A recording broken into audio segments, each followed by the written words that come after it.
ॐ पूर्णमद पूर्णमिदं पूर्णात् पूर्णमुदच्यते पूर्णस्य पूर्णमादाय पूर्णमेवावशिष्यते।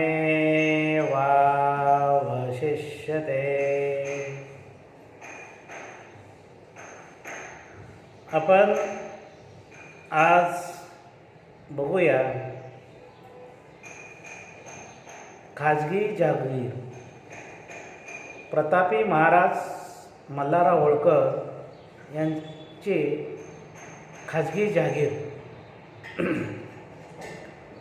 खाजगी जागीर हा विषय काय आहे आपण बघूया.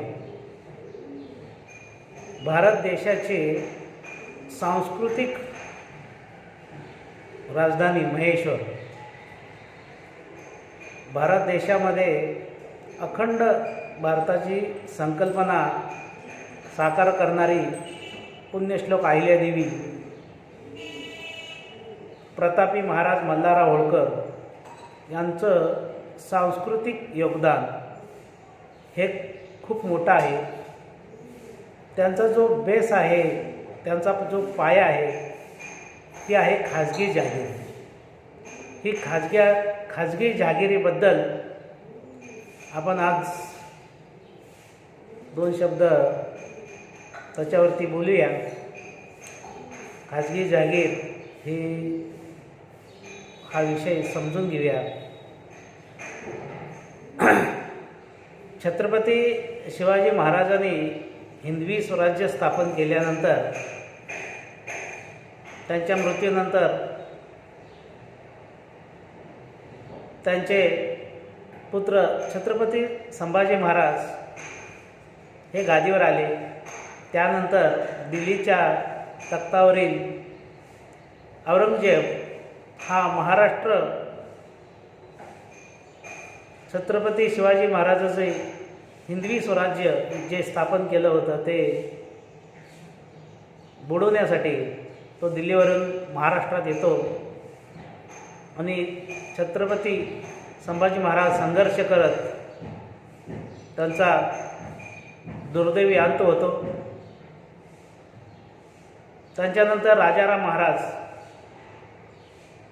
छत्रपती शिवाजी महाराजांचे दुसरे पुत्र औरंगजेबाशी झुंज देतात आणि त्यांच्या मृत्यूनंतर त्यांची छत्रपती राजाराम महाराजांची पत्नी तारा राणी ही औरंगजेबाशी झुंज देत असते. हा संघर्ष 26 वर्ष चाललेला असतो आणि 26 वर्षानंतर औरंगजेबाचा याच महाराष्ट्राच्या मातीमध्ये मृत्यू होतो अहमदनगर येथे आणि त्याचं औरंगाबादजवळ दफन केलं जातं. आणि त्यानंतर मराठा साम्राज्याची निर्मिती झाली. हिंदवी स्वराज्याचं मराठा साम्राज्य व्हायला सुरुवात झाली. मराठे हे महाराष्ट्रातून इतरत्र जाऊन आपली सत्ता स्थापन करू लागले. छत्रपती शाहू महाराज हे छत्रपती संभाजी महाराजांचे पुत्र गादीवर येतात. 26 वर्षानंतर 26 वर्षाच्या संघर्षानंतर सातारच्या गादीवरती छत्रपती शाहू महाराज येतात. हे शिवाजी महाराजाचे नातू छत्रपती शाहू महाराज. आणि त्यावेळेला आपल्या या हिंदवी स्वराज्याचं मराठा साम्राज्य घडतं आणि या साम्राज्यामध्ये जे जे पराक्रम करतात, जे जे प्रदेश काबीज करतात त्यांना तो सरंजाम मिळतो. अशा प्रकारे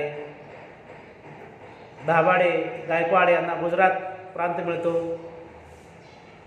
दाभाडे आणि गायकवाड यांनी गुजरात प्रांत जिंकल्यानंतर त्यांना गुजरात मिळतो. आणि अशा प्रकारे बडोद्याला गायकवाड संस्थान जे आपण बघतो त्याचा पाया हे गायकवाड, दाभाडे आणि गायकवाड यांनी काबीज केलेला गुजरात, त्यामुळे त्यांना तो प्रदेश मिळतो. मराठ्याचं जे आरमार असतं ते आंग्रे कान्होजी आंग्रे त्याचे प्रमुख असतात आणि समुद्राची पूर्ण सत्ता ही आंग्रेच्या ताब्यात असते. त्याच्यानंतर कोल्हापूरला दुसरी गादी असते, सातारची गादी. त्याच्यानंतर नागपूरचे भोसले, रघुजी भोसले, राजे रघुजी भोसले हे नागपूर ते कटक बंगालपर्यंतचा प्रदेश काबीज करतात. म्हणजे आत्ताचा नागपूर, छत्तीसगड हा भाग त्यांच्या अखत्यारीत येतो. त्याच्यानंतर मल्हारराव होळकर आणि राणोजी शिंदे यांनी उत्तर भारतामध्ये माळवा, उत्तर प्रदेश, दिल्लीपर्यंतचा प्रदेश काबीज केला जातो. तर ग्वाल्हेरला हे शिंदेच्या ताब्यात येतं आणि माळवा प्रांत हा मल्हारराव होळकर यांच्या ताब्यात येतो. अशा प्रकारे मराठा साम्राज्याचे जे प्रमुख घटक आहेत ते सागर किनारपट्टीवरती आंग्रे, कोल्हापूरला दुसरी गादी, पहिली गादी सातारची. त्याच्यानंतर नागपूरचे भोसले, गुजरातमध्ये गायकवाड आणि माळवामध्ये मल्हारराव होळकर, उत्तर प्रदेश दिल्लीपर्यंत ज्याची सत्ता असते ते शिंदे. अशा प्रकारे प्रत्येक जो प्रदेश काबीज करेल त्याला तो सरंजाम दिला जातो. आणि हे सांगायचा उद्देश हाच की प्रतापी मल्हारराव होळकरांना माळवा प्रांतमधील इंदोर, महेश्वर,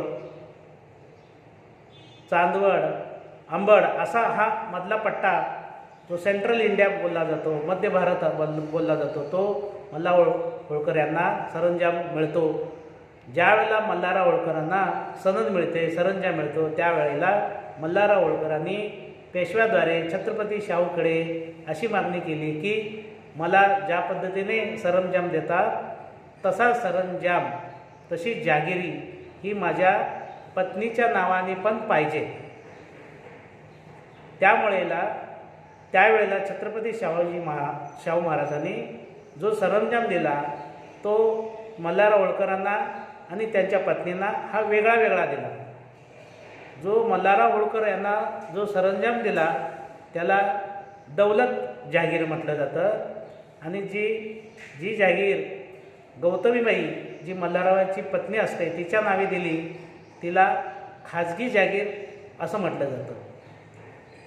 अशा प्रकारे महेश्वर आणि महेश्वरचा आजूबाजूचा जो प्रदेश आहे जवळपास 3 लाख उत्पन्नाचा प्रदेश हा गौतमीबाईच्या नावाने खाजगी जागीर म्हणून पेशव्यांनी छत्रपती शाहूजी महाराजाकडून मल्हारराव होळकरांना सरंजाम दिलेला आहे.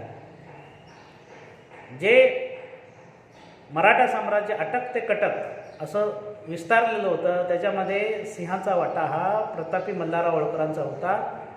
आणि त्यांना जी सरंजाम मिळाला, सनद मिळाली, त्याच्यामध्ये त्यांनी काही भाग हा आपल्या पत्नीच्या नावे जागीर म्हणून मंजूर करून घेतला. अशा प्रकारे भारत देशामध्ये घडलेली ही अद्वितीय अशी घटना कुठेही घडली नाही. आजपर्यंत कधीच घडली नाही, अगोदरही घडली नव्हती, नंतरही घडली नाही. अशी घटना म्हणजे खाजगी जागिरीची निर्मिती. आणि खाजगी जागीर म्हणजेच एक असं उत्पन्नाचं स्तोत्र की त्याच्यातून धार्मिक कार्य केली गेली. जी मुघलांनी परकीय आक्रमणाने हजारो मंदिरं जी पडझड केलेली होती ती पुनर्निर्माण करण्याचं काम जे पुण्यश्लोक अहिल्यादेवीने केलं त्याचा मूळ पाया आहे खाजगी जागीर, जी मल्हारराव होळकरांनी मंजूर करून घेतली. खाजगी जागीर म्हणजे त्याच्यातून जे काही उत्पन्न येईल ते देवधर्मासाठी, संस्कृतीच्या कामासाठी, देवाच्या कामासाठी, देवळाच्या रक्षणासाठी, घाट बांधण्यासाठी, प्रजेच्या उपयोगासाठी, नदीवर घाट बांधणे असतील, तीर्थक्षेत्र असतील, धर्मक्षेत्र बांधण्यासाठी, अशा प्रकारे हिंदू धर्माचं पुनरुत्थान काम करण्यासाठी जो बेस आहे, जो पाया आहे, ती आहे खाजगी जागीर. आणि ह्या जागीरची निर्मिती करणारे आहेत प्रतापी महाराज मल्हारराव होळकर. अशा प्रकारे दूरदृष्टी असणारा हा खूप मोठा युग पुरुष म्हणजे प्रतापी महाराज मल्हारराव होळकर. आपल्या इतिहासामध्ये आपण जर बघितलं तर आपल्याला असं दिसतं की खाजगी जागिरीची निर्मिती करण्यामागं जो मल्हाररावाची दूरदृष्टी आहे ही सांगण्याचा कुठल्याही इतिहासकारांना प्रयत्न केलेला नाही. कुठल्याही इतिहासाच्या पुस्तकामध्ये मल्हारराव होळकरांनी अपौरुषीय संपत्ती निर्माण केली असा उल्लेख नाही.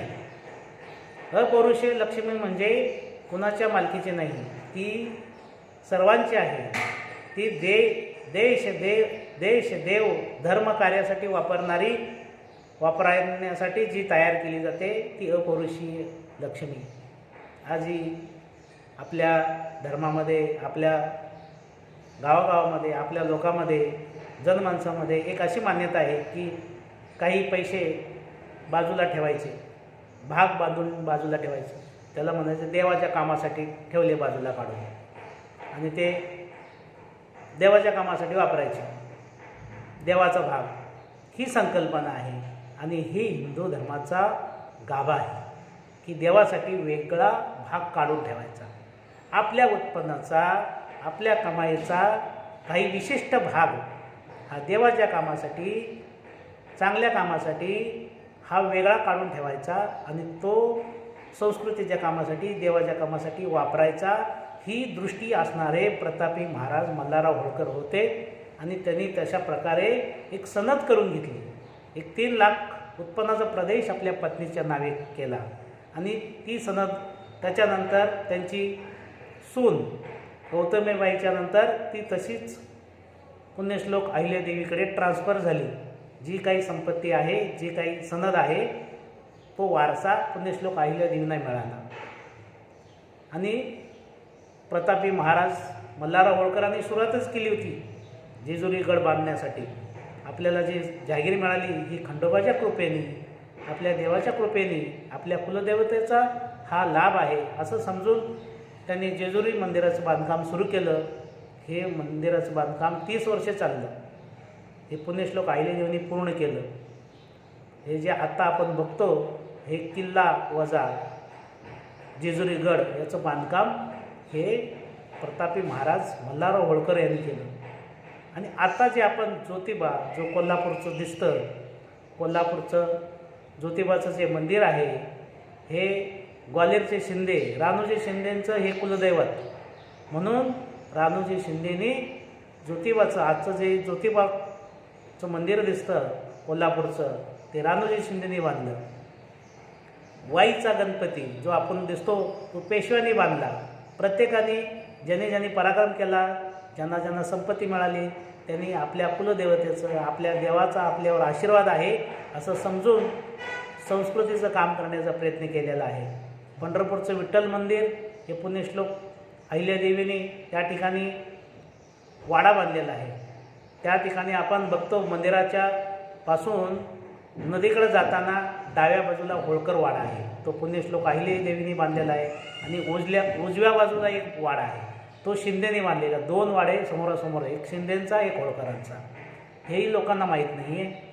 हे सांगणं गरजेचं आहे, कारण आपल्या पूर्वजांनी जो काही सांस्कृतिक काम केलेलं आहे याच्याबद्दल इतिहासामध्ये फारशी माहिती मिळत नाही. यांनी हा पराक्रम केला, त्याला मारलं, ह्याला मारलं, ह्या गोष्टी आहेत. पण जे सांस्कृतिक काम केलेलं आहे, जे धर्माचं काम केलेलं आहे, जे चांगलं काम केलेलं आहे, जे इतिहासातून आपल्याला समजायला पाहिजे, या दृष्टीनं इतिहास अभ्यासला पाहिजे. त्याच्यावर एक प्रकाश टाकण्याचं 2 शब्द आपण बोलावं, एक शब्द पुष्प अर्पण करावं या हेतूने आपण आज प्रयत्न केलेला आहे. जय मल्हार.